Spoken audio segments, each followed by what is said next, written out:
It's the Built in Black America podcast. Today, we're talking with a woman who followed the scent of success to build her business. I'm Larry McGill. Thanks for joining me on the journey today. I'll be talking with DShawn Russell. She's the owner and CEO of Southern Elegance Candle Company. We talked about how she took a hobby and turned it into $1 million business. It's a great conversation that you don't want to miss, but first, I have to give you the rundown. DShawn Russell is building an empire based on sharing scents from where she grew up, in the South.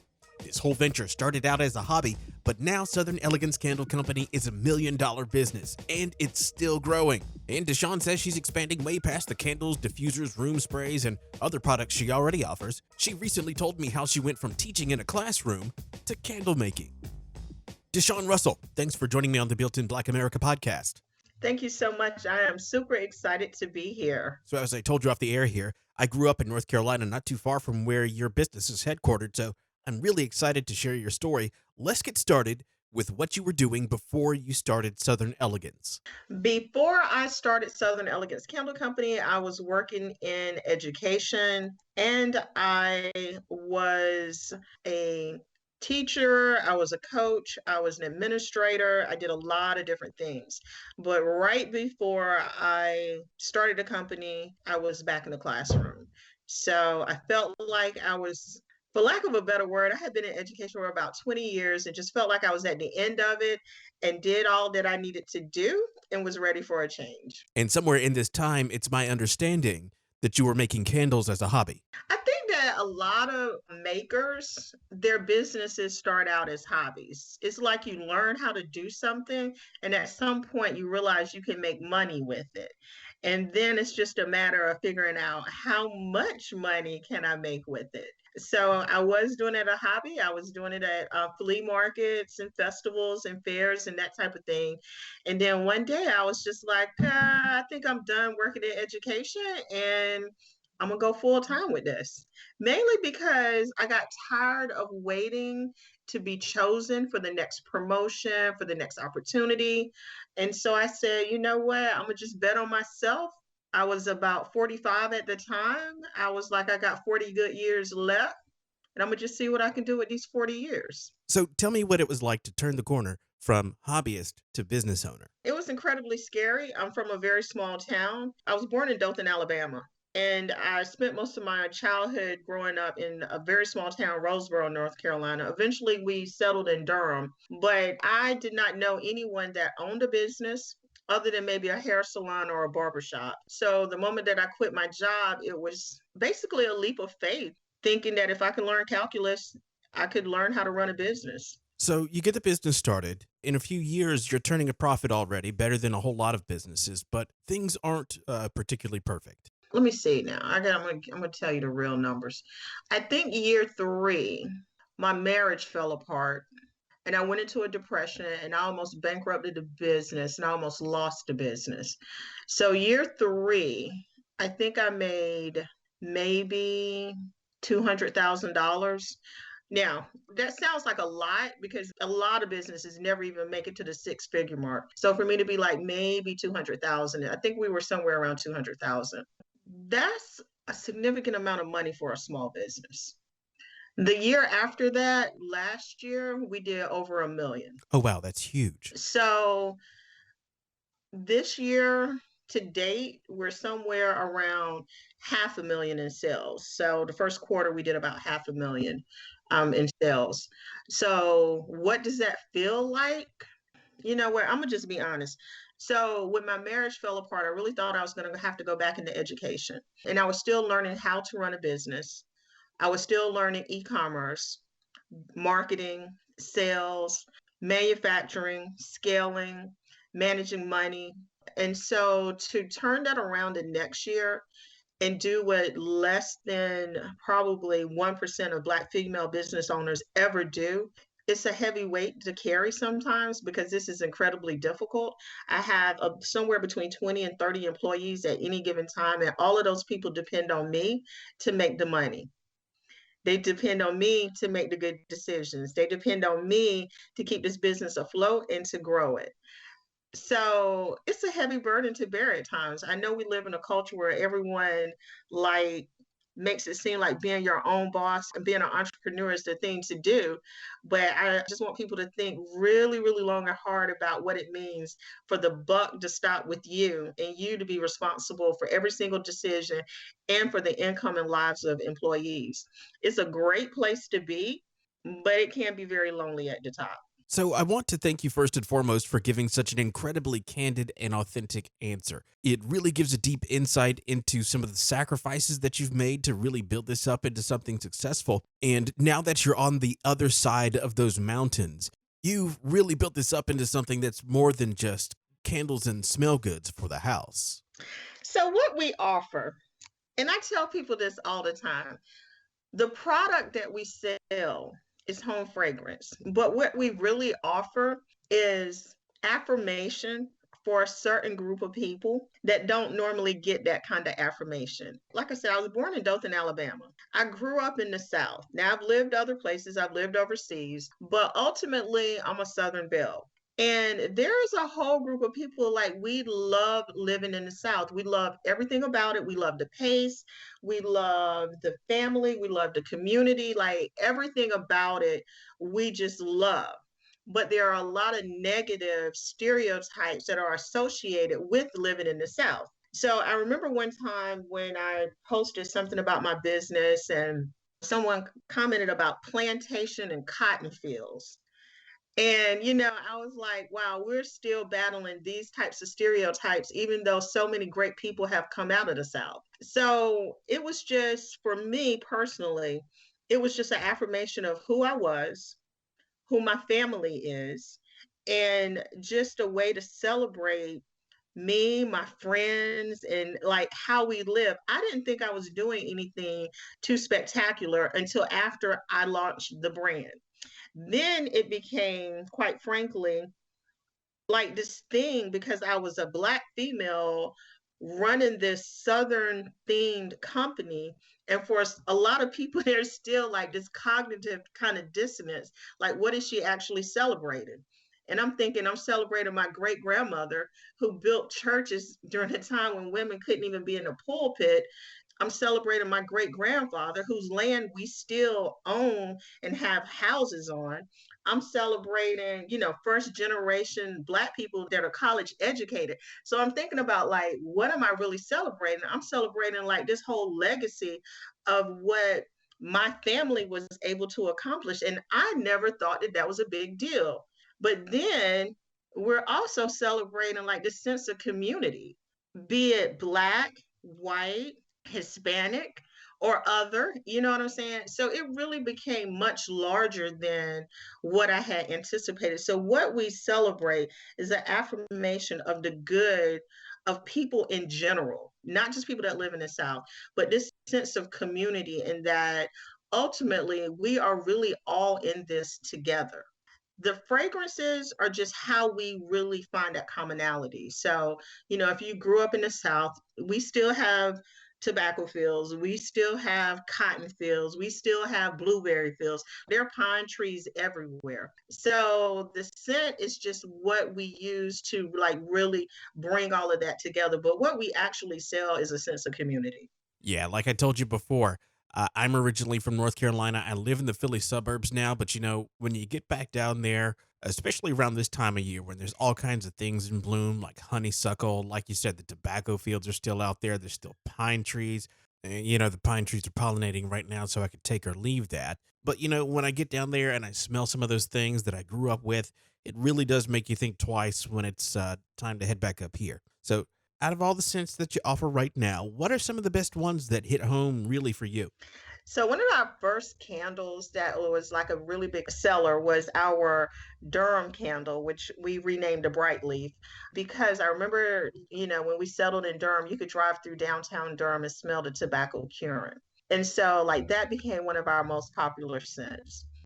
Our Carolina pine candle, which smells like a pine tree, does well all year, but especially well during the holiday season. We got a sweet tea candle. We got a high cotton candle. We got a magnolia candle. I mean, like all of the scents that we choose really do capture like what it is to live in the South. Sometimes we walk a fine line because we wanted to do a watermelon candle and we had to find a way to do it that wasn't offensive because we wanted straight watermelon, and we ended up with watermelon lemonade, which smells like a Jolly Rancher. It is so amazing. We have to be able to build a story around that fragrance that people can really understand, and it will resonate and make sense if you have ever lived in the South. So if you've ever been to New Orleans, you know that they have these huge, huge, huge magnolia trees all throughout it. If you've ever been to any part of Georgia, you know about the peaches. If you've been to Florida, you know about the citrus, the oranges, and the Southern sunshine kind of scents. So when we're creating either the name, we choose a location, or this fragrance, we're always cognizant and doing research to make sure that the fragrance and the name combination that we choose really does reflect what it is to live in the South. So, as we're talking right now, we're on the cusp of coming out of a pandemic. It's April 2021. For the better part of a year, though, the world has pretty much been shut down. In the United States, we've been dealing with a whole lot of racial unrest and political tension. Did you find that a whole lot of people have been turning to your candles and your products for a sense of home or some kind of sense of comfort? I think a lot of things happen for Black businesses in particular. After the Breonna Taylor, George Floyd incidences, there was a big thing on social media to support Black businesses. A lot of Black businesses cater to Black people, and there's nothing wrong with that. We particularly had a company that catered to community, so a wide variety of people. And once people found out about us and got our products and realized how great they were, the word of mouth and social media just propelled us to another level.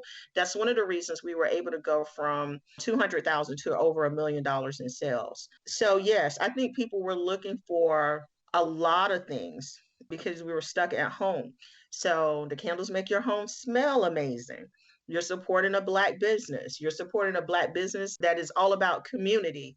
It was a great product. We have a variety of products. So I think for us, I had worked so hard and created such a great product, great branding. You know, they says luck is when preparation meets opportunity. So we were ready for our time to shine. And that's basically what happened because of the pandemic and the race relations in the country. And we were just able to, use that to our advantage and grow the company. And I want to bring up something important when you talk about expanding the company. And that is, if you look on your social media, if you look on the website, you see a whole lot of behind the scenes stuff. And you all are not just buying a whole bunch of candles and rebranding them with stickers. You all are making these by hand there in North Carolina. Yes. And it's always interesting to me when people find out that, yeah, first off, like I said, I have a staff somewhere between 20 and 30 at any given time, and that we do everything in house. We melt the wax, add the fragrance, label it, ship it out. Our social media team is in house. Everything that we do is located in this building. And it's just funny to me when people think that I remember I was at an event and this guy comes up and goes, "Who does this for you?" And I was like, I'm not even sure I understand your question. Who does what for me? And he was like, who does this for you? And I'm like, you mean like my employees? Like who makes the candles? My employees make the candle. He was like, well, where do they make them? And I'm like, in my warehouse. you know yeah, we do everything here. And when you look at our social media, what you see is a diverse group of people. We have, I think our oldest employee is 65. Our youngest employee is 18. We have Black, white, Hispanic. We have male. We have female. We have former felons. We have people with educational kind of disabilities. I pretty much employ the full gamut of society here. And it makes for a great, great, interesting working place. But one of the tenets of the business is community. So if I'm not employing people that are in the community, like what am I really doing here? But if you look at our social media, you will see pouring the candles, cleaning the candles, labeling the candles, and packing them candles up to go out to people. So you've been featured on network television. You've been featured in a whole lot of national blogs and websites. Your reviews are all rave reviews. And that means that the quality of your product has to be top notch. Talk to me about creating a company and a product that stands up to really any business and doesn't just stand out among Black businesses. So from the very beginning, I chose some higher end candle companies. And I said, I want my candles to sit beside these candles. These are the standard, then this is going to be my standard. First off, I like being number one. So I'm going to talk some trash to some people. So I said, if I'm going to talk some trash, I can't talk trash and then make a trash product. Like, that's just not how it works. So I said, I am going to create a product that rivals some of these high end brands that you would find in a Nordstrom or a Macy's. And that was always my goal. So as soon as I could afford professional photography, I got it. I worked with a graphic designer from the very beginning. I still work with that graphic designer. I actually still work with my graphic designer and my photographer from the very beginning to make sure that we keep a cohesive brand. Whenever we introduce new products, we're always thinking about what type of store can these products sit in and how would they compare to the other products and candle or home fragrance products that the store may carry. And I always want mine to be the ones that stand out in terms of the pop of color, in terms of the design, in terms of the fragrance choice, or in terms of how fragrant the products actually are. So being number one is just what I'm accustomed to being. And I just took that same attitude into my products. I was like, oh, we're going to be number one. Talk to me about what customers and clients tell you they appreciate the most when they get their hands on a candle or a fragrance. They light that wick for the first time and they get to experience Southern elegance. So I deal with racism, classism, sexism every single day. I'm a Black female. I live in a rural area and I work in manufacturing. So there's just not a lot of us that are doing that, period, especially in a rural area. So I think a lot of times when people order from us, if they know me first and then they get the product, they are blown away and will literally call us and tell us how great the product is. And I think that's because the bar sometimes is low for a Black business owner. So when they get something that just exceeds their expectation, they're always shocked. When people see the website and our social media and then they don't know who I am and they get the product, that's just what they expect. Their expectation and their what they get is the same. Then me being the owner becomes secondary. But there is always for our new customers, again, this sense of me being Black and the product that they get, they're always fascinated by that combination. And sometimes I'm just like, I really wonder why this is. But I think it boils down to Black business owners, just period, have not had access to the same resources as everyone else, didn't have access to the same knowledge, didn't have access to the same opportunities. And with the advent of the internet, everything that I needed to grow the company and create a quality product was at my fingertips. And it was just a matter of me creating the product. So I think that as time goes on, having Black businesses that are creating these high end products, be it candles, soap, sugar scrubs, body butters, clothing, hair care products, whatever it is, I think that that will become more of the norm and people will be less surprised by the owner of this high end luxury brand being a person of color. You know, DeShawn, shameless plug here. Some of those reasons that you were just talking about are why I wanted to create the Built in Black America podcast. It's, to share these stories behind businesses like yours that are creating premium products and normalize Black owned businesses creating excellent things. And, I'll be honest, to me, this podcast should not be necessary. Not be necessary. I always think that in the moment, we have to create what is needed in that moment. So it might not feel like it should be necessary, but in this moment, like it really is necessary and it is needed. I tell my story frequently. I often tell it for free and I tell it authentically so that people will know that, yeah, you can own a business. Like you can build a business, you can build a brand, not just a business. Because I want to be clear, like what we're doing is building a brand. And I have a 10-year goal to create a whole lifestyle brand like a Martha Stewart, a Paula Dean, a Joanna Gaines. So we have a whole 10-year plan to build a company. And we just haven't been given those opportunities. And now that the opportunities are available, our stories need to be told, because before now, no one would tell our story. Even if we were creating a premium product, you would never know that the owner was Black. And now all of those walls are coming down. So, it's just a wonderful thing that we even have the opportunity to have this conversation and then be able to share it with the whole world. So I want to thank you for those kind of words of encouragement, first and foremost. But I do want to turn this back to talking about your business. You just alluded to some things that you have in the pipeline. Tell me what Southern Elegance looks like going into the future. Oh man, we are working on a cookbook right now. We will release the first 5 recipes probably sometime this month. We have 2 other collections that we created for different price points. We introduce new products all the time. So we got 2 new products in development, a sachet, which is just a little scented bag. We plan on bringing those out, and then some candle care equipment. We have a clothing line that is in development that supports one of our Southern sayings collections, things that we love to say in the South.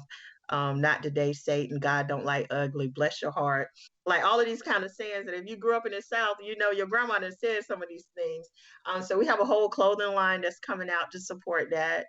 And eventually we hope to be able to license the name. And like, I swear to God, I'll put Southern Elegance on anything: sheets, furniture, pots, pans, silverware, dishes. I don't care.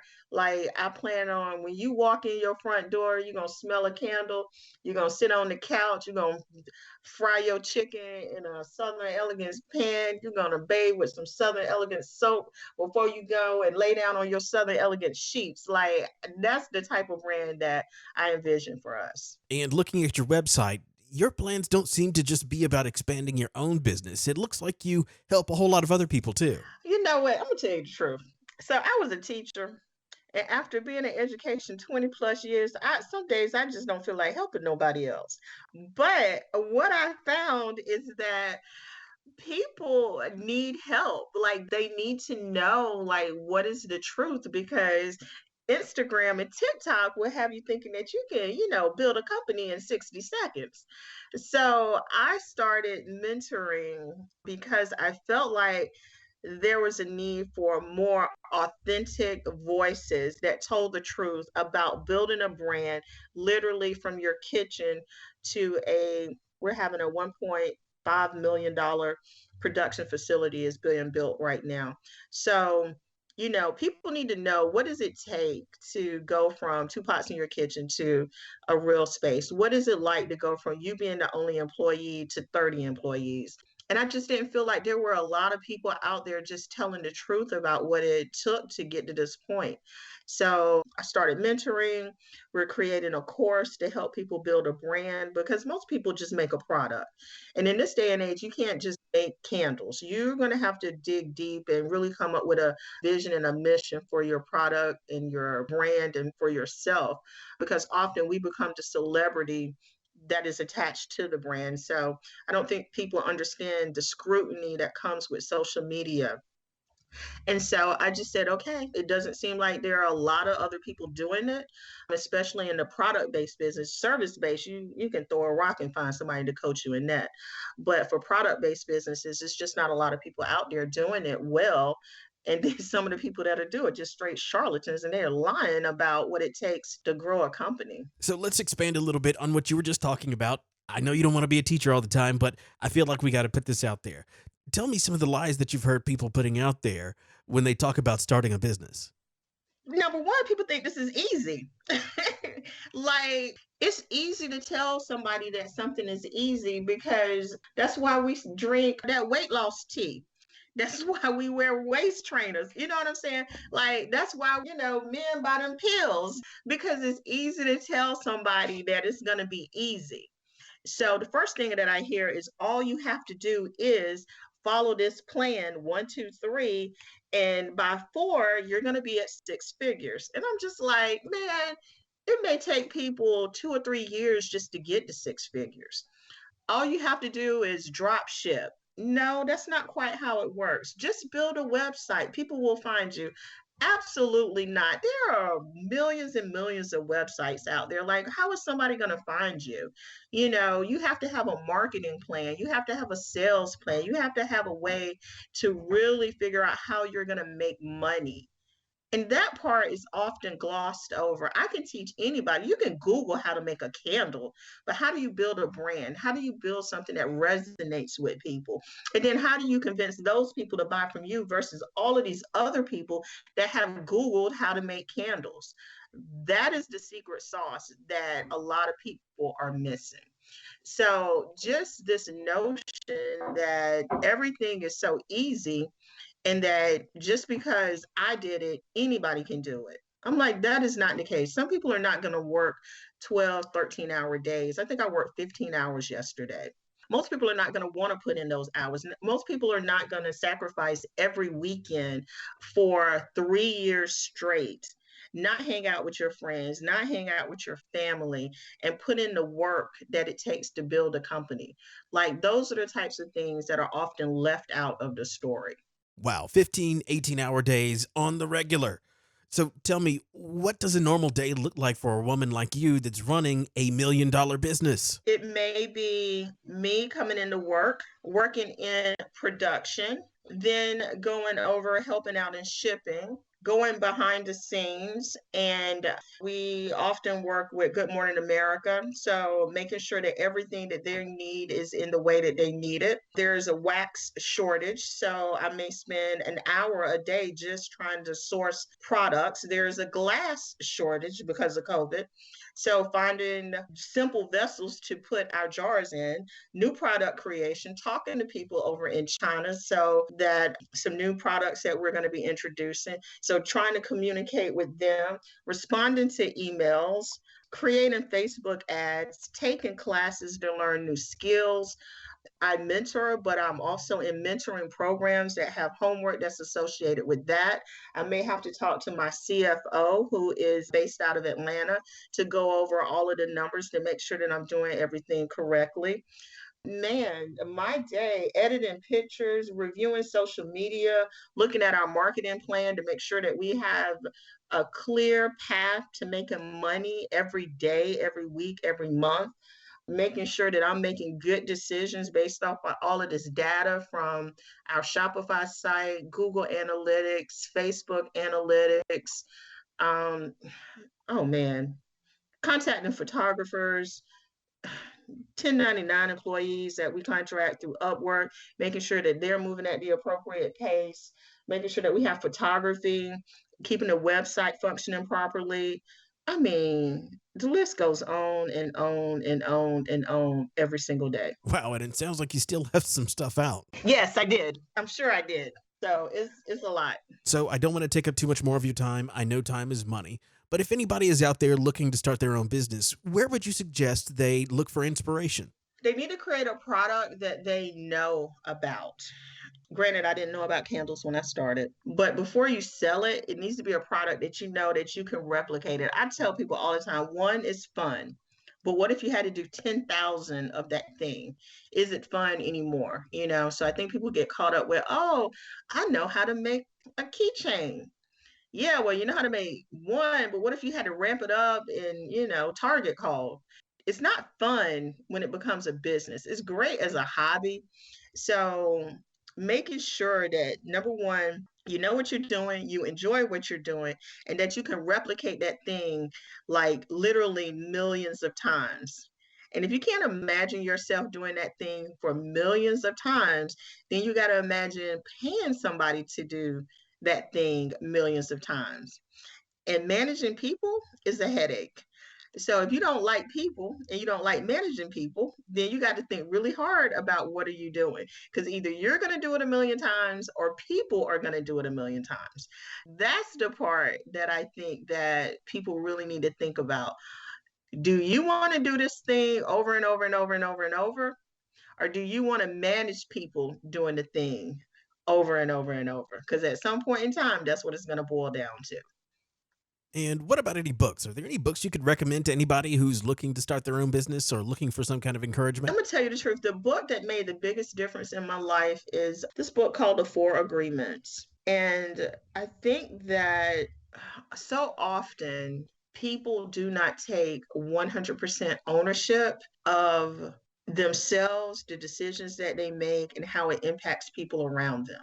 And so until you realize that the buck stops with you, it doesn't matter how many other books you read. You can read, the Blue Ocean Strategy or whatever, all of these great books are out there, and follow all of these gurus.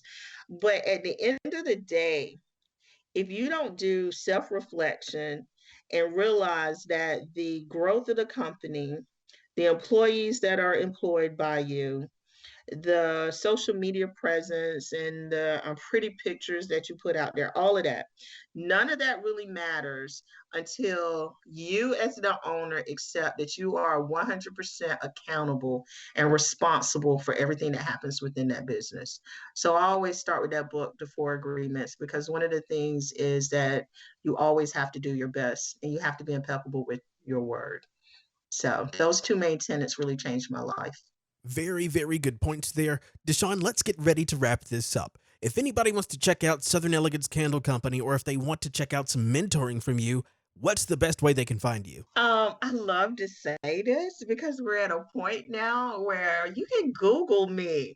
So you can Google Southern Elegance Candle Company, or you can Google DeShawn Russell, and then Southern Elegance Candle Company will come up. So yeah, just Google us, watch our YouTube, visit us on social media, and if you feel compelled, please buy a candle or a room spray or a wax melt or a diffuser or any of the amazing products that we sell. All right, DeShawn Russell, owner and CEO of Southern Elegance Candle Company, thank you for your authenticity here on the Built in Black America podcast, and thank you for sharing your story with us. Thank you so much for having me. I really do appreciate it. Hey, thanks to DeShawn Russell for coming on the Built in Black America podcast. You can support her business, Southern Elegance Candle Company, at secandleco.com. Or like she said, just Google it. I'll also have her information over on builtinblackamerica.com. Now, if you've made it this far in the Built in Black America podcast, hey, we're at the end. It means you're enjoying it, and it means you need to subscribe. We're on all the major platforms, and I'm dropping new content every week. You can also check us out on social media. On Instagram, the handle is Built in Black America, and on Twitter, it's Black America Pod. I'm Larry McGill. Thanks for joining me on the journey on the Built in Black America podcast.